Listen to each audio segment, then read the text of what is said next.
Buhay na lang kami ng maayos. Yung maluwag sa dibdib. Nahaharap sa serious physical injuries at paglabag sa RA 9262 o Anti-Violence Against Women and Children sa Quezon City Prosecutor's Office, si Benjamin Mendez, makaraang kasuhan ng dating kinakasamang si Jackie Rivas, isa sa mga miyembro ng Sex Bomb Dancers. Ayon kay Jackie, 2 years and 8 months na silang nagsasama ni Mendez. Ang kaso ay bunsod sa umano'y pinakahuling pananakit ni Benji kay Jackie nitong September 15 sa kanilang condo unit, kung saan sinakal at tinangkang lunurin sa palanggana ng tubig ang biktima. Ngunit ang una-munang pagpapablotter ni Jackie sa presinto ay Hindi ko po inaasahan na makakarating sa media. Siyempre, lalo po ako na-depress. Ando na nga po, namumroblema na ako. Tapos makikita ko pa yung mukha ko sa dyaryo na negative write-up. Hinihiling ko lang po sana sa mga nagsusulat na sana po pakitigil na po kasi nakakaawa naman po yung mga nadadamay. Especially po sa pangalang sa grupo po ng banda na South Border na hindi na po siya member ng South Border. tinangka naman ng Star Talk TX na hinga ng panig si Benji. Ngunit ayon sa mga dating kasamahan nito sa South Border ay wala na silang contact dito. Pero totoo nga bang umabot ng 2 taon at 3 buwan ang pagsasama ni na Benji at Jackie sa pananakit? Nakasakitan po kami. Hindi lang naman po ako nasasaktan, pati po siya. Marami rin po akong nagawa sa kanya. Puro kalmot po siya, sa totoo lang. Nakakaawa din. Tao po kasi tayo, minsan sa sobrang, alam mo yon, emosyon, hindi na napipigil. At kami dalawa na lang din po makakaayos nito. Sana po bigyan natin ng chance isa't isa na makamove on, maayos namin yung sarili naming buhay. Yung pag-ayos po namin, hindi na po para sa pagbabalikan namin. Nakahanap naman ng mga kakampi si Jackie sa kanyang pinagdaraanan. Sana maging aral na sa kanya kasi sayang maganda siya, talented siya, doon lang mapupunta ang buhay niya. Mahalin mo ang sarili mo kasi mahal ka rin. Alam namin kung ano yung landas na tinatahak niya ngayon at basta, yun lang masasabi ko sa kanya, andito kami. Once na kinailangan mo kami, nandito lang kami para sa'yo. Start ko pong ayusin yung sarili ko muna. Sa kasalukuyan, nawawala si Benji at di mahagilap, maski ni Jackie. Ang mensaheng nais iwan ni Jackie sa dating minamahal. Benji, kung nasan ka, ayusin mo yung sarili mo. Pinapatawag kita, hindi ako galit sa'yo. Mabuhay na lang kami ng maayos. Yung maluwag sa dibdib.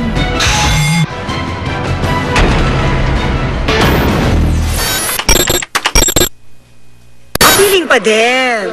Ang batay natin, man. Siya pa nga yung kinikilig eh. Dahil balik tambalan namin ni Jelly.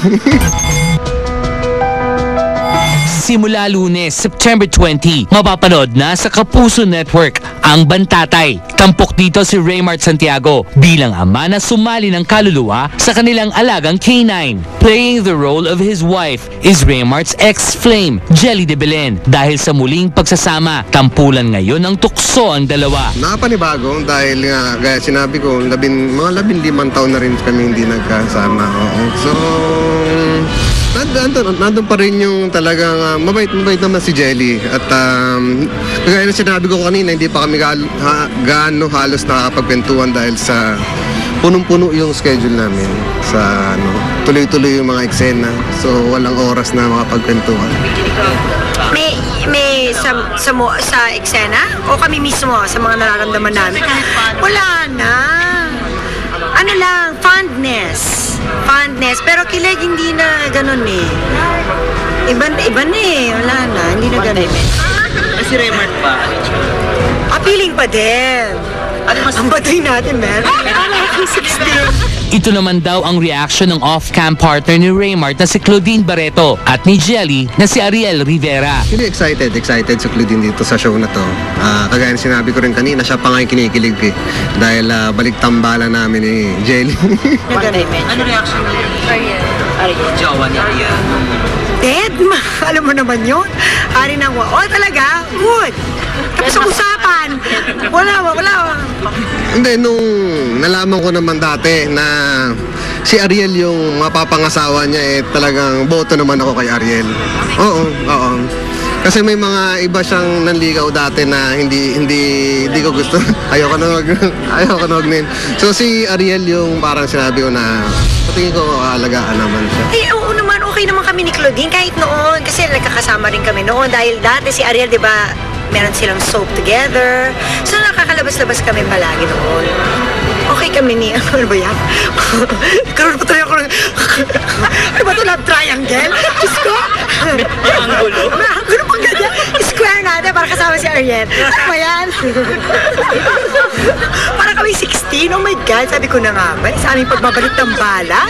Tulad ni na Jelly at Ariel, nakatuon sa trabaho ang atensyon ni na Raymart at Claudine na tila hindi na iniinda ang malaking kontrobersyang nakapaligid ngayon kina Claudine at Angelica Panganiban. Pero wala pang bagong development, di pa kayo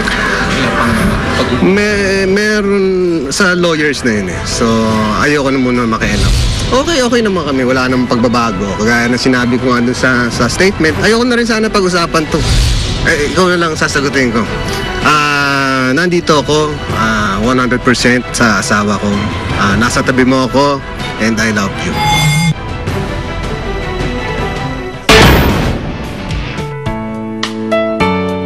Narito na siya ang never pinadapuan sa lamok ni Ariel Rivera, si Jelly de Belen. Hindi kagaya nung babae kanina. Okay. Oo.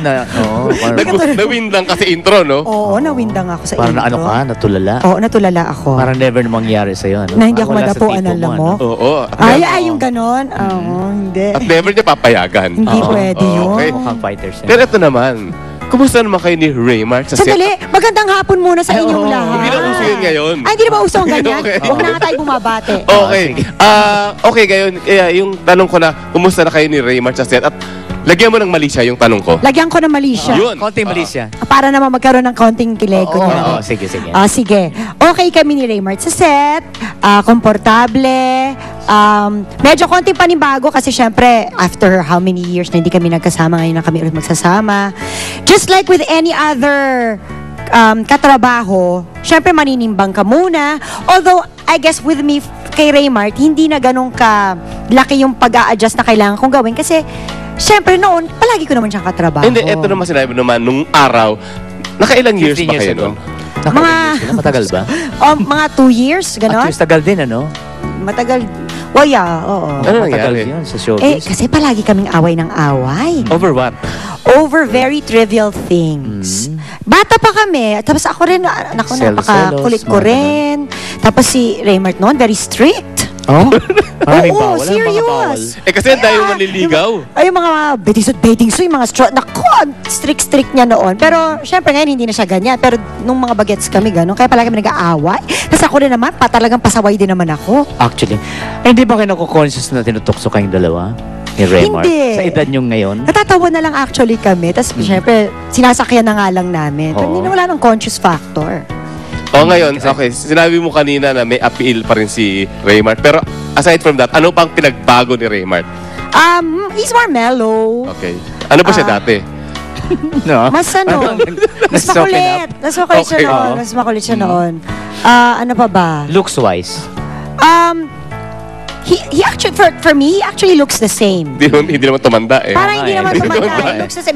If ever, he probably even looks better. Kasi when you're more sure of yourself, you That's know it. yourself more, you actually, the aura you exude is of confidence and you look good. You look better than Parang you siya were din, when hindi rin tumanda. Ang galing. Oo. Hindi siya tumatanda. Hindi tanda. Hindi tumatanda. ganun, Okay. ano? Kailangan talaga ganun. Sa Oo, industriya eto na. nito. Marami pala kayo dito, ano? Oo, sige, tawagin na natin. Yes. Ano to? Lahat sila. Isang buhos na ba to? Isang buhos Okay. na. Pasok na kayo. One by one. Okay. One by one. Si Camille Prats. We have Okay, si Maybelline. Camille. Okay, si Maybelline de la Cruz. afternoon. Maybelline de la Cruz. Sige. Ikaw na mag-intro. Ay, ikaw na. Sige, pakilala mo. Ay, kasama natin si Sweet, yung anak ko si Sweet. Ay, here ka na eh. Si- yan. Si Prince Stefan, si Carl Guevara, si Kiara Legaspi, at si Gary Of Estrada. course. And, Sila lahat kasama sa Bantat. Of course, si Camille Prats and Maybelline. Sige, paki-invite sila sa inyong bagong show. Go, guys! Bantatay na po, sa Monday na po ito, bago mag 24 oras. Abangan niyo pong lahat. Okay, yung Van Eykel. Uncle, Van Yes, sa Lunes na Kasi po, di pa siya Bantatay. Bago mag 24 oras. And I assure you na you will be entertained by it. And I just wanna thank Head Zone of EDSA Shangri-La, Nikki and staff. Thank you very much. Yun namang minamahal ng Quezon, na si Gar Estrada. Bantatay po, Mondays, every Monday to Fridays. Ang umpisa po namin, ayun po, sana po supportahan niyo po ang aming gagawin soap opera. Ang birthday boy, si Carl Guevara. Ang Bantatay po sa Monday na, bago mag 24 oras. Directed by Direk Don Michael Perez. Okay, Prince? Yun, ang Bantatay po ay Lunes hanggang Biyernes, before po yun 24 oras. Salamat po sa aming EP, Sir Jojo, maraming salamat. At syempre, sa Flawless, maraming salamat. Sabi ni Nanay Flawless, wag natin kalimutan. Bantatay na, malapit na, sa Lunes na. Watch. Ang konsehala naman ng Dagupan. Sa mga taga-Dagupan yan, pati sila nanonood dito eh. Panoorin po ninyo Bantatay, ang aming head writer, syempre si Miss Des Garbes, ang aming director, si Direk Don Michael Perez. Ayan, pinagaganda po namin yung show para sa inyong lahat. Very warm, heartwarming yung story. Sana abangan po ninyo. Konsehalan dating, ano? Okay, maraming salamat. Thank you. Bantatay Monday. Sa Monday na. Panoorin niyo po ang Bantatay sa Monday na po bago po ng 24 oras.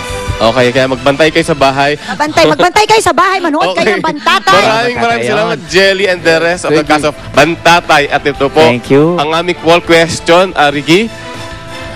Ay, sang-ayon ba kayo sa pagpapakasal ni Robin Padilla? A, oo, B, hindi. And to vote? Type react space A or B and send to 4627 for all networks. Kaya mag-text na kayo. Robin Padilla may gustong linawin tungkol sa kanyang muling pagpapakasal. May lilinawin pa ba doon? Abangan. Okay. At isa na namang umatikabong bakbakan na mapanood nyo sa GMA 7. Ang laban ng lahi, Denver Coelho versus Muhammad Rahman. Ito ay sa September 26 bago mag-Party Pilipinas at sa QTV on the same day at 10:30 p.m. Okay, salamat Dr. Vicky Belot. Magbabalik po ang Start Talk.